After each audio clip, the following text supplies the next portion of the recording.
I appreciate you joining us today. Thanks for taking the time and doing You bet. this little interview. Anything to help out. So please introduce yourself. My name is David Max Haug. My dad was Max Haug, and I was born in 1958 here in Arvada. I was actually born at Lutheran, I think. But my family, my mother is a Geyser, and the Geysers are. I'm the sixth generation of Geyser and Haug in Arvada.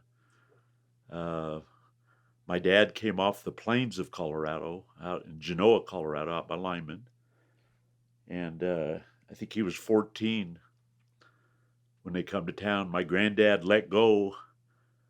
My dad tells a story about when the Depression ended, and they lived in a little old house out in Lyman, Hugo, and they were given. My granddad was given a farm, and he remembers after the Depression and the grasshoppers left and the it started. Well, my granddad gave up. And my dad always said, if your granddad could have held out one more year, he said, all you kids would have been rich. I said, yeah, but I said, if that would have happened, we would have never moved to Arvada, Colorado, and you would have never met Claire Geyser, and I probably would have never been born. So it's there's a reason for everything, I guess. But Dad, I think, was 14 when he moved to town, and they bought a house down about 52nd and Balsam. And they're all Arvada. They all went to Lawrence. They all went to Arvada Junior. They all went to Arvada High School. But my dad's first junior or my dad's first elementary school was actually Old Town Arvada, and it's now called a schoolhouse. And the little building in between that is just a bar for the schoolhouse was my dad's first one-room school. And then he the boys all put those they all enrolled, and I think Dad was enrolled in the Navy, and he went the end of World War II. He was on a ship that went ashore on the German soils and pulled all the American machinery off, and then took it out to a freighter, and then a freighter shipped it on home. And so that was his first stench. And when he come home, he was 26 years old. And he had set my uncle up, Bernard, in his first restaurant that was on Old Wadsworth, right up the street from where we're at here. And Dad walked in, and here was a little waitress running around in her little uniform like they used to all wear. And Dad said, "My, who is that?" And Bernie said, "Well, you ought to know them." And he said, "That's Al Geyser's daughter. That's Claire. She's the baby." And Dad said, "By God," he said, "I think I'm in love." But she was 17 years old, and he was a nice man. He waited till she turned 18 before he finally asked her out. And so Dad, he helped Bernie in the restaurant business for a while. But then I think he saw what a taxing deal it was going to be. And so he used his GA Bill or whatever and went to DU. And so all the boys, Jay and Max and Bernard, all went to DU. Bernie was the first graduating class of the hotel restaurant management school. And Dad and Jay both went business. And but Jay was Air Force. He actually flew a bomber, I think, in the Korean War. And Dad, it's kind of funny, after his first stint, he went back in the Korean War, and he was on the Bonhomme Richard aircraft carrier. And at that point, he had a DU graduation. And so he actually could have went back in, I think, as a lieutenant if you have a college education. And Dad was never a type of man to put out his whatever. And he said, "No, I just want to be an enlisted man." And they said, "Well, if you want to be an enlisted man, you got a degree in accounting and that kind of stuff. How about if you run the ship store? So they put him in charge of the ship store, which he always said that was probably a better job than the admirals, because everybody on the ship used the stores to get everything they needed for their wives, for their girlfriends, for whoever. And so he had a lot of good stories about that section of his life. And Do you yourself have a military background? so I literally I was going to go the same way my dad did. I was going to go in the Navy, and my senior year of high school, I was kind of a late dater, and I got forced into a date with Denise Parker. And Denise's mom, Ruth, worked for my uncle Bernie for years and years and years, and she was a twin, and their older sister, Colleen, was a salad girl. And one of the cooks that I was in charge of, and I was only 14 to 16 years old, but Jeff Warner started dating Colleen, and he's the one that at 16 years old, he said, "It's time you quit working so much, young man, and go out on a date." And I said, "I don't know about that." I said, "Who would I go out with?" He said, "You like the twins, don't you?" And I said, "Yeah." He said, "Why don't you pick one of them out?" I said, "Do you think they would?" And he said, "I bet they would." And so I called Denise, and I think February 8th, and asked her if she'd like to go out for Valentine's Day. And so we went out, and that was kind of, I never left her alone from that point on. And she was a year behind me in high school, and she went to Arvada West, and I went to Arvada, so there was conflict that way. But we waited till after she graduated. So I graduated in 76, and she graduated in 77, and we were wed that next fall.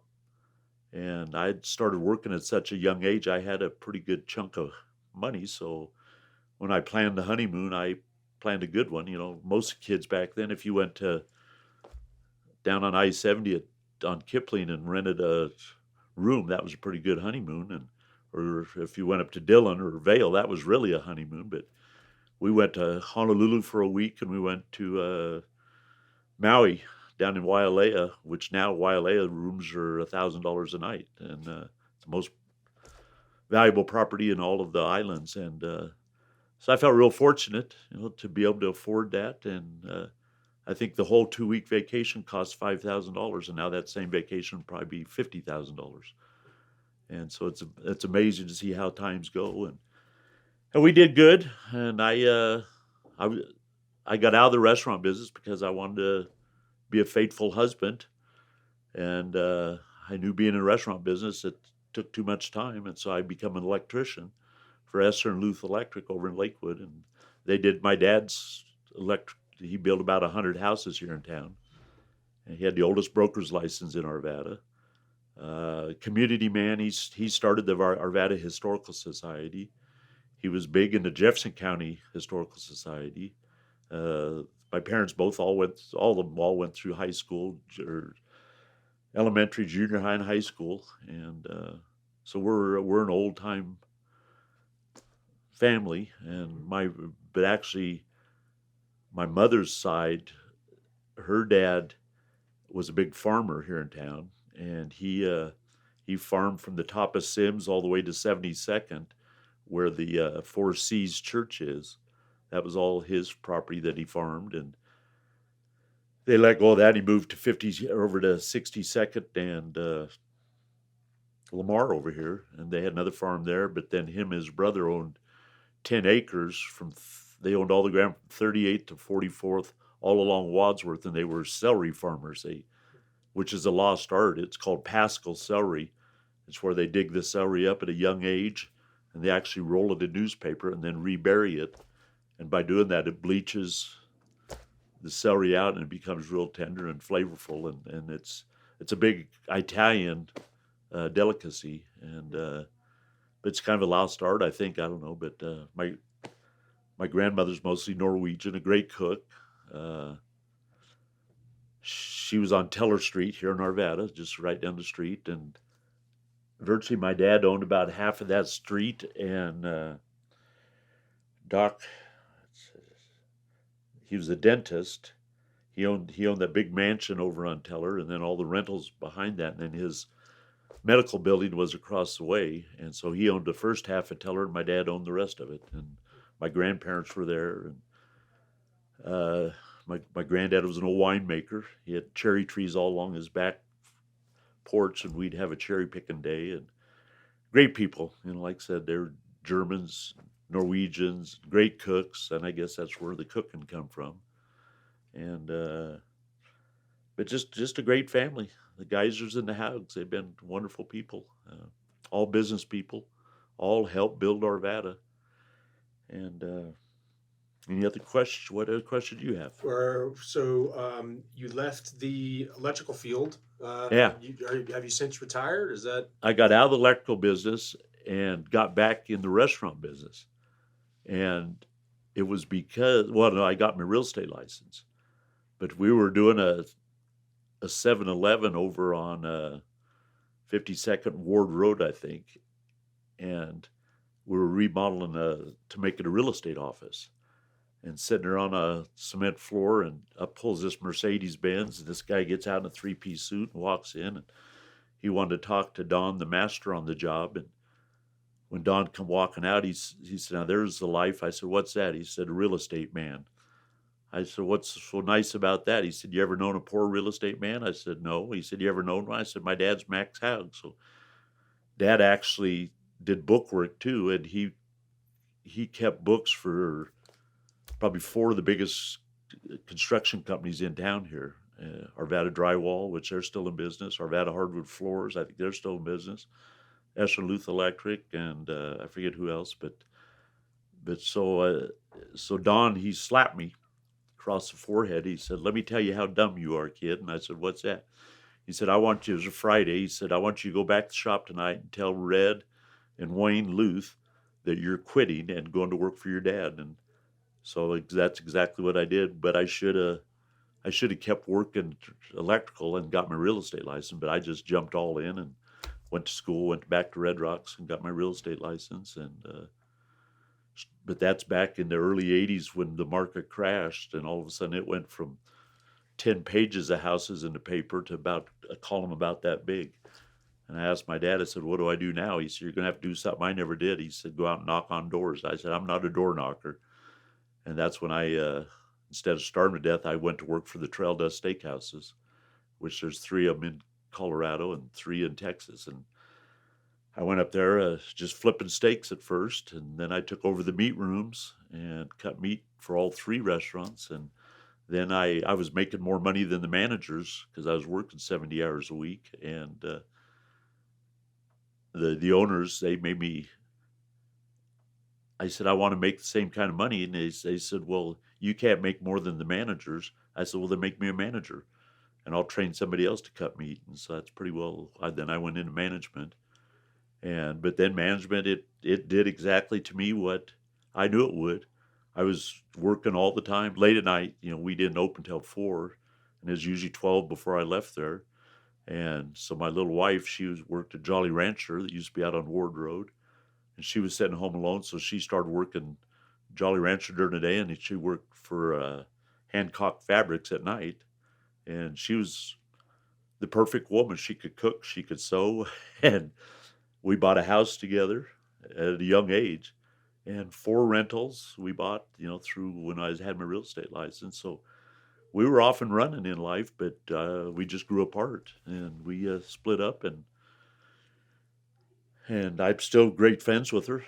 She went to Fort Collins and married one of the Budweiser bigwigs, and they had 2 wonderful kids. And I probably, if I would have had a child when I was young, it would have changed my whole life. And I adore children, but I've never had none. And it's amazing how life goes, your ups and downs. And so later on, when my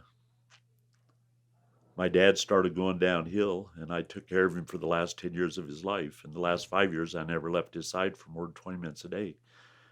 And on his Friday night, I put him to bed at 9 o'clock, and he usually stayed up till 10, and we watched Magnum P.I. That was his favorite show.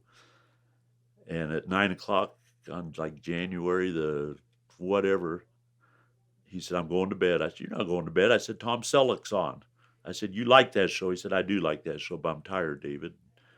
I said, but it took me about a half hour to put him to bed. And I said, you're going to screw up my whole show.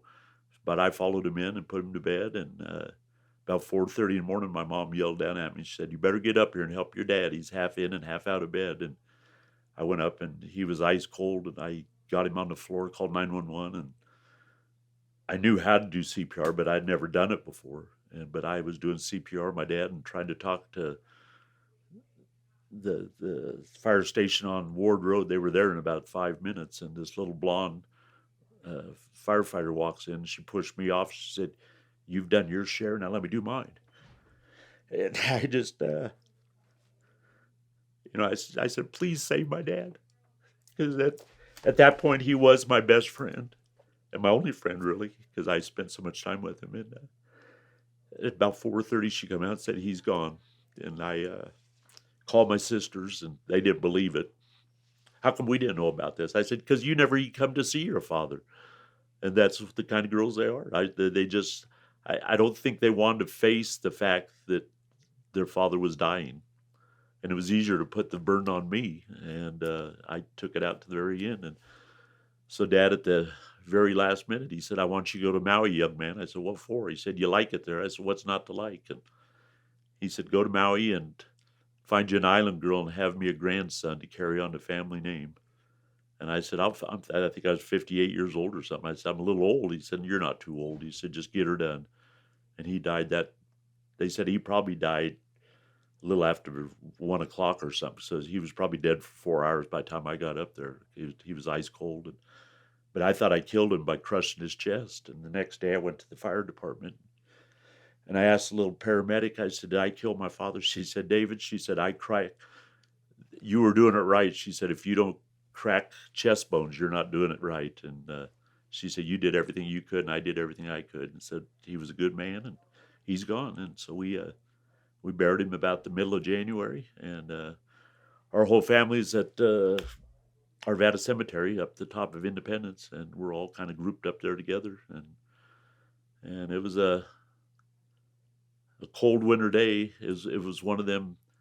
It didn't get cold till Dad died, and then it snowed about 6 inches that morning.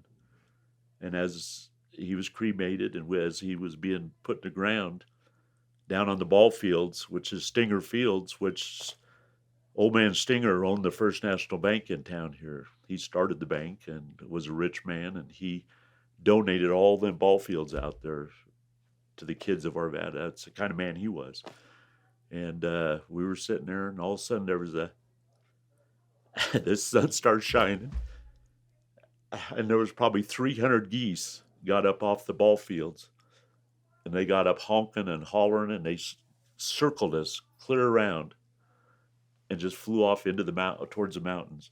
And it was the most surreal thing you've ever seen in your life. And I took it all right, but I followed my dad's orders. And he said, your mom's a tough woman. And she was 8 years younger. He said, she'll be all right for a while. He said, I want you to go to Maui. And I was 270 pounds. And I couldn't even believe it. But when Dad was in the hospital, I jumped on a scale, and I was just like, holy Joes. But I didn't do nothing but take care of him and eat the food he left, because we're old farmers, and you don't leave stuff on the plate. And so I think what he was wanting me to go to Maui to get back in shape. And I went. I lost about half my body weight. I went down to 165. And now I'm back up to about 190 or something. And, that's a weight I should be at, and a healthy weight. And I feel better than I've ever felt in my life right now. And I went to work. When I come home, I went to work for a tree company. And down in Cherry Hills, a young gentleman dropped a tree across my neck and broke my neck. And so that put me out for a whole year. And that didn't turn out good. I didn't get a dime for any of it. Lost a year's work and $10,000 in bills and $60,000 in lost wages. And the judge sided with the tree company that they made it sound like I did it at home a month earlier when I slipped on the floor and I ran my head into the whole Navy chest my dad brought home from the Navy. And I put a crease in my forehead, but no stitches or nothing. But they used that and said that's when I broke my neck. And be darned if the judge sided with them, said, I think they might be telling the truth that that's when you broke your neck. And I was beside myself. I said, you're saying I worked for a whole month with a broken neck? I said, you know how painful a broken neck is? And this judge said, I'm sorry. And he was leaving town to go see his daughter in Missouri. So he was kind of in a hurry, and I ended up getting nothing out of it. And so I've continually been in a hole in my life, but I keep making my way back out of it. And I ended up uptown Arvada, or in Old Town Arvada, because I grew up here, and I ran into this establishment here, and it's been my savior. They're open 2 meals a day, and they have clothes that we can get, coats, whatever the weather's doing. So I've suitcases to carry my clothes, and now I got a lady down in the laundry room doing a whole basket full of my clothes, so I'll have fresh, clean clothes. And so it's this is a savior to everybody, and I wish people would take it more serious. I've always been. I don't understand homelessness. I don't understand hunger, because America is so great and so much bountiful everything, and there's so much that goes to waste. But a lot of these homeless guys, they'll take food from here, they'll take clothes from here, and they'll go lay out underneath the library over here. And if you go by there late at night or early in the morning, there's food laying everywhere. The place is a pit. Clothes they got, they just take off their clothes and throw it on under the bush and put clean clothes on. So they don't wash. They don't worry about washing clothes. They just get new clothes, and I hate it. I go through there, and if I go through there, I'm kind of a night owl. I'm living on the back porch of our church around the corner over here. I bank at the bank right down here. I have bank accounts at both banks, and I'm making some money. I get my Social Security, but because of my sisters, I ended up in Golden in jail for 4 months. And 4 months in jail ain't good. And my big thing was I about lost my dog Yeti. She's my best friend. Matter of fact, I want to register as a service dog, because she does service me. I mean, she'll walking out, and I sometimes miss a curb and stumble and start going into traffic, and she'll stop me from going into traffic. A lot of times I have to stop her from going into traffic, but we'll go to the park and we'll play ball, and she plays with all the dogs and loves all the kids. And so she's been a godsend to me, a four-legged godsend. My mother we got her together at Foothills, and she come from a kill shelter in Houston. So Foothills here in town, they're a non-kill, and so I saved her, and she saved me, and we sleep together at night.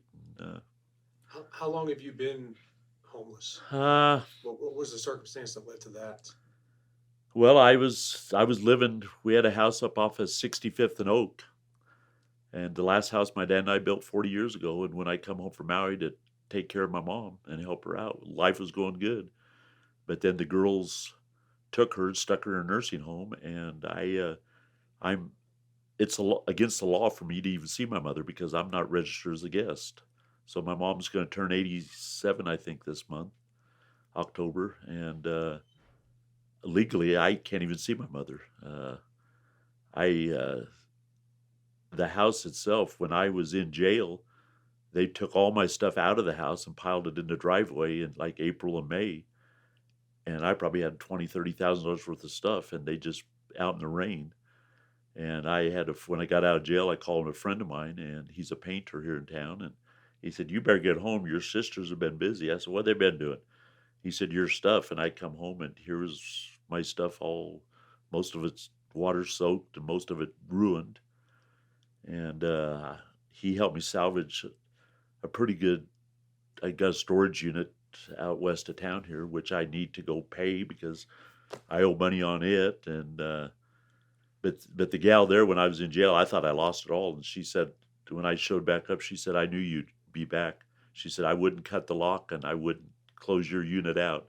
And the owners don't like that, but I told them you'd be back." And so I've been going. I went out there the other day and I got a little bit of stuff, and I got clothes, I got boots, I got Gordo Snido pictures that are he painted them for Coors, and they're probably worth $1,000 a piece, and I got 5 of them. So my life could be complete if I could find a vehicle. That's my big main thing right now, is finding a vehicle. I just been walking. I got a nice bicycle, and walking's not bad, but it's gonna get to be winter pretty quick, and riding a bike ain't good. Yeah. Describe some of the struggles that you have out there now. Well, the It main sounds thing, like you had a situation last night. the main thing was losing my home, becoming homeless homeless in Arvada. And like I said, I'm a 6th generation Arvadian. My dad built this town, and to be homeless is embarrassing to me, but I don't let it be embarrassing. I come here, I work, I help out as much as I can in the kitchen, with the food in the kitchen and unloading the trucks, and it's a safe place. Last night I was attacked by a gentleman, and for no reason at all, other than the fact he thought he's one of them guys that thinks he's superior over everything. And I line up a lot of work for homeless guys, and he's one of them. And I made $100. Actually, we made a couple $100, and I give him 100. But then I went back and finished the job myself, and the guy gave me a couple more 100. And he said, I underpaid you guys for the work you did. And he owns Remington Homes right around the corner, and they're a big home developer. And I did the whole back end of their place. It's gorgeous. I take people over, show them all the time, and they were so happy. And so I come home last night, and I went down and watched a movie. I go down to the Harkins Theater here, and they love me down there, and I could take my dog in there. We watched the new Top Gun last night, and come home. I come up, got a pizza, and was feeling pretty good about life. And I went over to where we were staying, and he just went berserk. And next thing I know, he punched me in the face 3 times, and I dropped to the ground and bleed blood everywhere. And he chased me out of there, and I went right to the Arvada police station. And my cousin Larry Benetton is a 38-year veteran of the Arvada and very cherished in this community and the police force. And he was a Green Beret, and I think he was a prisoner of war for like 6 or 7 years. And so Larry's another one of them guys. And now Larry's out on Yank Street in a dementia home. He can't hardly remember him as his own wife, and which is just, it's sad that life goes that way, that a guy that serves the community his whole life and ends up not knowing his own wife, and I hope to God that don't happen to me, but I'm still pretty sharp, and I may be able to work. I'm looking for work every day, and I can show you a lot of houses I've done around here. The Ursettas, they own Arvada Excavating. They're good friends of mine. They're down off 52nd Marshall, and I've done a lot of work for them, and they help support me. And Mike said actually, he bonded me out of jail for $5,000, and I got out and had some troubles. I missed a court date because I was trying to work and pay for my dog and me. I missed a court date, and I got put, or well, then he lost he could have lost $6,000, and he located me and said, "What are you doing? Why didn't you go to court?" I said, "I forgot about it." He said, "You can't do that." So he was on the phone with his attorneys, and how do we solve this? And that's what he said. He said, "You need to go back to Golden and turn yourself in." He said, "That's the only way we're going to clear this up." And that's the 4 months I just done, and I'm completely done now. And but I'm on probation. I got a probation officer that she likes me. I'm a hard worker, and I don't do drugs. I don't drink. I have a beer every once in a while, but that's permitted in what I do, in my rulings. And like I said, I want to survive. I want to do good. I'd like to stay in Arvada, but I have a friend in Omaha that Scott Clark's. I've known him for years and years and years. He's a wealthy man, through his family, and he was going to move to Arvada so we could be together. And he likes Estes Park. He wanted to move to Estes, and I convinced him we ought to buy the house together, my parents' house. And he said, "Hey, we might do that." And he's a jeweler, and he interview with Shane Company, clear down in Leetsdale, and they hired him. But he has two 14-year-old daughters and a Sicilian wife that doesn't like him too much. And he said, I better stick around my girls. And he said, I'm staying in Omaha. And I said, what about me? He said, you'll survive. But he said, if you don't, he said, come to Omaha, which I talked to my probation officer about that. Can I move to Omaha? Can I move back to Hawaii? She said, just as long as we do it the right way, and it's tough to get your probation moved and stuff. But I love Arvada. I worked Vail the season of 89 and 90. I ran a restaurant in Mid-Vail, the kitchen, and I've thought about going up to Vail for the winter. And Yeti and I would probably do well up there. But there's a lot of opportunities around here. Lowell's down the street, they said they'd hire me. The movie theater, they said they'd hire me. But it's tough, first of all, to stay clean. We have showers, we can shave here, but when you're living out on the streets, it's pretty easy to look like a bum. And I hate to call them bums, but some of them are bums. They just let themselves go, and they eat free food, and they go to 7-Eleven and buy a 6-pack of beer, and they go lay under a bush somewhere and get drunk, but that's how they survive. That's how they kill the pain in their lives, and I don't want to do that. And I want to move on with life, and I hope making this little video will kind of help out with everybody, and I hope so too. Myself, yeah. What would you say to somebody who doesn't understand homelessness? What's a message that you might share with people who are just... I had a meeting with the IRS downtown Denver. And if you know where the IRS building is, it's about a 13-story building. I forget what the cross streets are. But I drove my car down there. It was my mom's car. I drove down there, parked in the parking lot, and here's the IRS building. And here's the whole street is all homeless people. Never seen nothing like it. Tents and people, just hands out, they see you going in the IRS office, you must have money, And if I have $1 or $2, I'll throw it to them. But I just, I mean, as far as America, I don't understand homelessness. Why there's so many vacant buildings around. Why can't somebody figure out a way to end homelessness?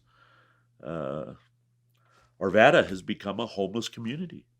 If you go around here at night, I could show you bodies all over. I'd love to take you guys around at night. And, bodies just curled up and with a sheet over them. Or there was one guy laid out over here by the bank in that alley over there last night. He was laying there, a big old belly hanging out, and it was cold. And just laying there sound asleep. A guy right underneath the library out here. Not a dang blanket, not nothing on him. Just laid out. And there was a guy that came that I had an extra coat. And I went and got my extra coat, and I gave it to him. He said, that's the coolest thing anybody's ever done. I said, you can't be out here without a coat. I said, this is an extra, take it. And he was supposed to bring it back to me over here because I really liked it. It was a corduroy coat. And I got it from here for free. So it's not like, I guess it was mine, but I made sure he was covered and warm.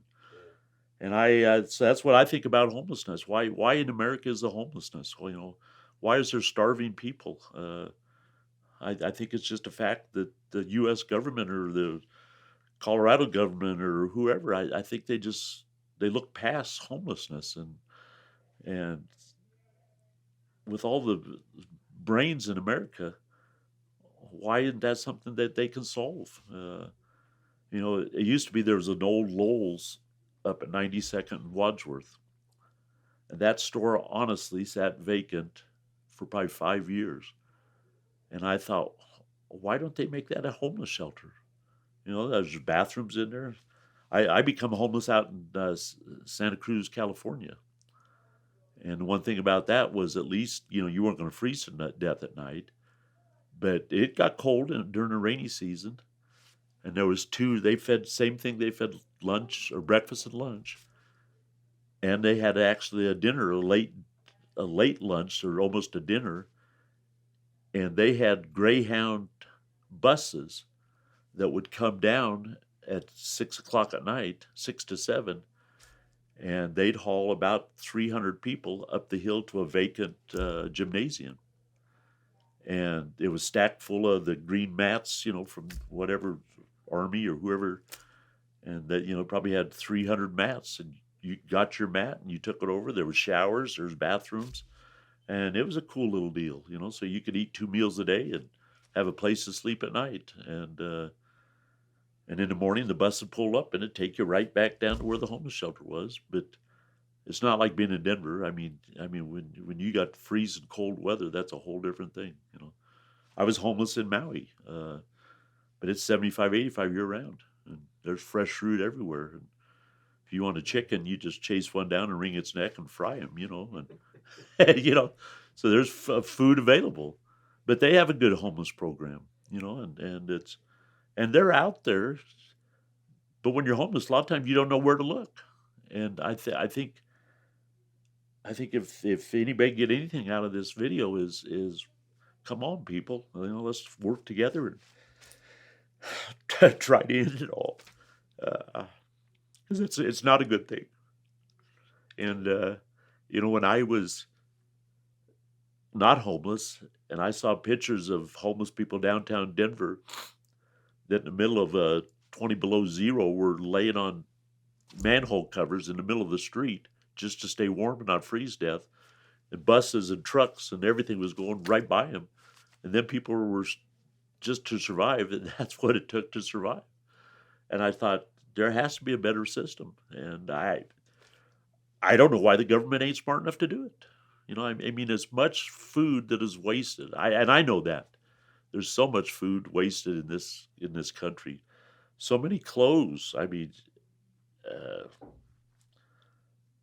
that everybody should have a warm coat and everybody should have a full belly. Why should anybody suffer? Medical care. I ended up at Lutheran last night, and I was there for about 6-8 hours. And I kidded the nurse when they finally said, "Okay, I think you're ready to go." And I said, "Can I just stay here the rest of the night?" and Yeti was at the police station shelter down here. They have a little animal deal. So I knew she was safe, and I was just like, I don't want to get out this time of the, it was 2-3 in the morning. But the gal at the front desk, I said, "How do I get back to Arvada?" She gave me a bus ticket. I said, "When's the bus come?" She said, "About a half hour." I said, and then she said, "David," she said, "you're a nice man." She said, "How about if I call you an Uber?"